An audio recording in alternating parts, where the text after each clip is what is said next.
Hello students, class 10th exercise 6.5 question number 6 जो प्रश्नावली 6.5 है उसका क्वेश्चन नंबर 6 क्या कह रहा है कि एक समबाहु त्रिभुज ABC की भुजा 2A है, उसके प्रत्येक शीर्षलंब की लंबाई ज्ञात कीजिए। हमारे पास समबाहु त्रिभुज है ABC, जो उसकी भुजाएं हैं 2A है। समबाहु त्रिभुज की तीनों भुजाएं समान होती हैं, मतलब कि बराबर होती हैं। उसके शीर्षलंब की लंबाई हमें ज्ञात करनी है। ठीक है बच्चों, अब इस क्वेश्चन को देखते हैं। सबसे पहले क्वेश्चन में क्या कह रखा है कि एक समबाहु त्रिभुज है, तो हम समबाहु त्रिभुज बना लेते हैं। एक समबाहु त्रिभुज है, ठीक है। ये एक समबाहु त्रिभुज है जिसका नाम है ABC। मतलब कि जब ये भुजा है वही ये भुजा है, वही ये भुजा है। मतलब कि इसका मान जैसे कि 2A है तो इसका मान भी 2A होएगा, इसका मान भी 2A होएगा। ठीक है, मतलब कि तीनों साइड इसकी बराबर है। ठीक है, ये समबाहु त्रिभुज होती है। ये कौन सी होती है? समबाहु। तो यहाँ लिख देंगे समबाहु त्रिभुज। ठीक है, लिख दी। समबाहु त्रिभुज होती है। अब इस पे क्या कर के कि इसके प्रत्येक शीर्षलंब, ए से शीर्षलंब गिरा यहाँ पे, मतलब शीर्षलंब मतलब 90 डिग्री। ठीक है, और बी से शीर्षलंब गिरा यहाँ पे, और सी से शीर्षलंब गिरा यहाँ पे। ठीक है बच्चों, शीर्षलंब गिर गए, इनके पॉइंट के नाम दे देते हैं DEF।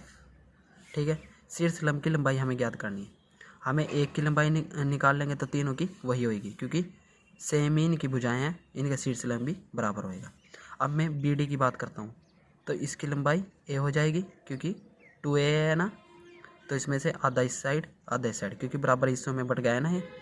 ठीक है, ये 90 डिग्री है, ये भी 90 डिग्री पर है, ये भी 90 डिग्री पर है। ठीक है, अब इसका पता चल गया आपको। अब यहाँ पे लिख देंगे, सबसे पहले हमें क्या पता है, यहाँ पे दिया है, यहाँ लिख देंगे दिया है। दिया क्या है कि एक जो त्रिभुज ABC है वह एक समबाहु त्रिभुज है। समबाहु लिख देंगे, समबाहु त्रिभुज है। समबाहु त्रिभुज है।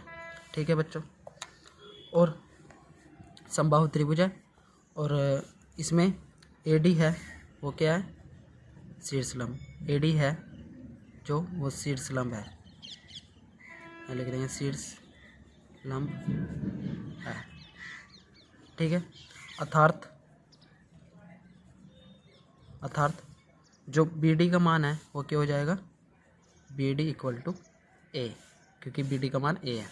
और AD लंब है किस पर? यहाँ लिख देंगे AD लंब है किस पर है? BC पर।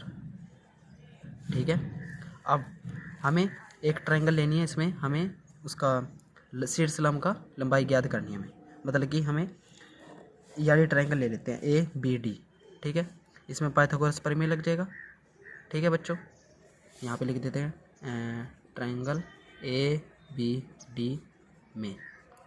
ठीक है बच्चों, अब AD में बात करेंगे तो यहाँ पे लगा देंगे हम पाइथागोरस प्रमेय के अनुसार। तो यहाँ लिख देंगे पाइथागोरस प्रमेय के अनुसार। पाइथागोरस प्रमेय लग गया यहाँ पे ABD में। जो AD है वो क्या है? कर्ण, और PD है वो आधार है, और AB है वो हमारा लंब है। क्यों है लंब? क्योंकि आपको पता है जो शीर्षलंब होता है वो कर्ण होता है, क्योंकि सबसे बड़ी भुजा वही होती है। तो यहाँ पे लिख दें हम, पहले लिखे पाइथागोरस प्रमेय के अनुसार कर्ण का स्क्वायर इक्वल टू आधार का स्क्वायर प्लस लंब का स्क्वायर। ठीक है बच्चों, अब कर्ण क्या है हमारे पास? AD का स्क्वायर।